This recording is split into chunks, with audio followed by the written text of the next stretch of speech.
A'udzubillahi minasyaitonirrajim. Ya ayyuhalladzina amanu qu anfusakum wa ahlikum nar. Wahai orang-orang yang beriman, jagalah, peliharalah dirimu dan keluargamu dari api neraka. Sahabat Ali radhiyallahu an telah menafsirkan ayat ini yang tercantum dalam kitab Tafsir Ibnu Katsir. Beliau menafsirkan dengan tafsiran adibuhum wa allimuhum. Didiklah keluargamu dan ajarkanlah kepada mereka. Ibnu Abbas melanjutkan tafsir ayat ini, beliau menyatakan, i'malu bi taatillah, beramalah kamu untuk taat kepada Allah, wattaqu ma'asillah, dan jagalah dan takutlah kamu sekalian kepada memaksiati Allah. Murru ahlikum bidzikr, perintahkan keluargamu untuk mengingat Allah. Yunjikumullahu minan nar, niscaya Allah akan menyelamatkan kamu dari api neraka. Al-Mujahid, seorang ahli tafsir, beliau menyebutkan dalam menafsirkan ayat ini dengan kalimat ittaqullaha, bertakwalah kamu kepada Allah. Wa usu ahlikum bitaqwallah, dan berwasiatlah kamu kepada keluargamu dengan taat, dengan takwa kepada Allah Subhanahu wa taala. Ibnu Abbas yang dikutip oleh Al-Baghawi menyebutkan dalam menafsirkan ayat ini, yaitu bil intiha ammanakumullah, hendaklah kamu melarang keluargamu dari apa-apa yang telah Allah larang kepada kamu. Wala amalu bi taatihi, dan beramal dengan mentaatinya. Murru bil khairi, perintahkanlah kepada mereka, kepada keluarga kita, bil khairi, dengan kebaikan.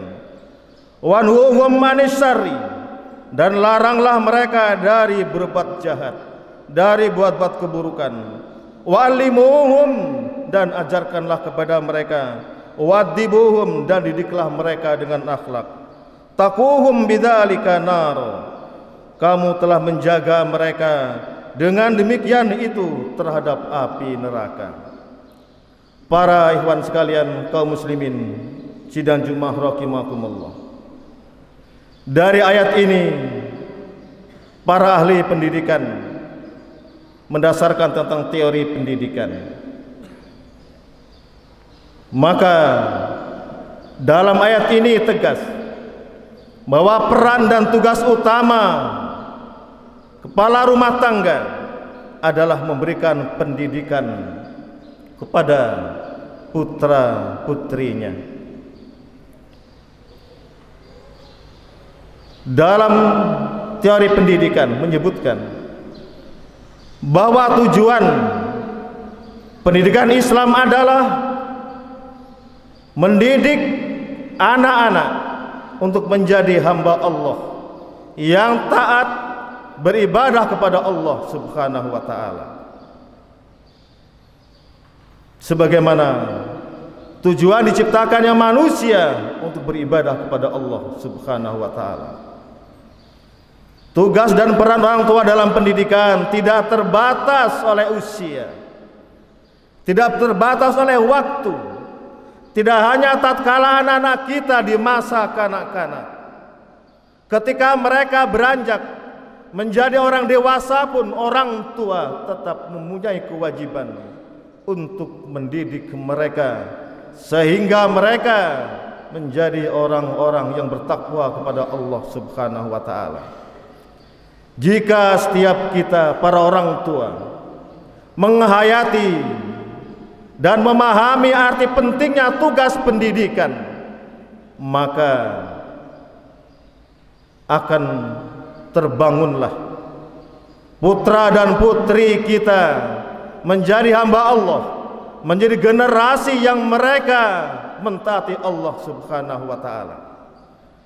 Tetapi apabila para orang tua telah membatasi kewajiban pendidikan ini hanya tatkala mereka masa kanak-kanak saja. Ketika mereka telah masuk usia dewasa, dibiarkan oleh orang tuanya, tidak diingatkan manakala mereka melanggar aturan Allah dan Rasul-Nya. Tidak diingatkan mereka ketika mereka melalaikan sholat dan lain-lainnya, maka bisa dimungkinkan pendidikan keluarganya akan mengalami kegagalan. Dan hal ini tidak hanya bertanggung jawab manakala mereka di dunia, tetapi tanggung jawab kelak di hadapan Allah Subhanahu wa taala. Oleh karena itu, pendidikan dan tugas orang tua ini adalah sangat berat. Keluarga, istri dan anak-anak adalah merupakan amanat Allah. Apabila kita lalai kepada amanat ini, kelak akan dipertanggungjawabkan di hadapan Allah Subhanahu wa taala. Apakah kita sebagai orang tua merasa aman, merasa nyaman, merasa tidur nyenyak tatkala anak-anak kita tidak berada di masjid, tatkala anak-anak kita tidak mampu membaca Al-Quran, tatkala anak-anak kita tidak mengetahui syariat Islam, lalu orang tuanya bersifat masa bodoh? Apa jawaban kita kelak ketika ditanya oleh Allah Subhanahu wa taala, ini anakmu, mengapa mereka sampai lalai kepada syariat Islam? Berarti kalian tidak amanat kepada Allah yang berikan. Berat tanggung jawabnya. Oleh karena itu, kadangkala masih ada sebagian orang tua yang meremehkan pentingnya pendidikan. Mereka hanya memenuhi kebutuhan fasilitas makan, minum, pakaian, tempat tinggal. Tetapi kadangkala nilai-nilai pendidikan mereka tidak diperhatikan. Banyak anak-anak yang seharusnya mereka berada di masjid, mereka berada di luar masjid. Padahal Rasulullah SAW memerintahkan, murru auladakum bisolati wa hum sab'a sinin. Perintahkan anak-anak kalian agar melaksanakan sholat ketika mereka berumur 7 tahun. Wadribuhum wa hum asra sinina 'alaiha. Dan pukullah mereka tatkala umur 10 tahun mereka belum mau melaksanakan sholat. Inilah proses pendidikan anak. Rasulullah SAW menegaskan dalam hadis ini, menunjukkan betapa pentingnya pendidikan anak dalam keluarga. Mudah-mudahan kita sebagai orang tua dapat membimbing anak-anak kita, karena merekalah yang akan menjadi simpanan yang amat berharga, yang akan menjadi kebaikan-kebaikan bagi orang tuanya, baik ketika mereka di dunia, apalagi ketika kelak menghadap Allah Subhanahu wa taala.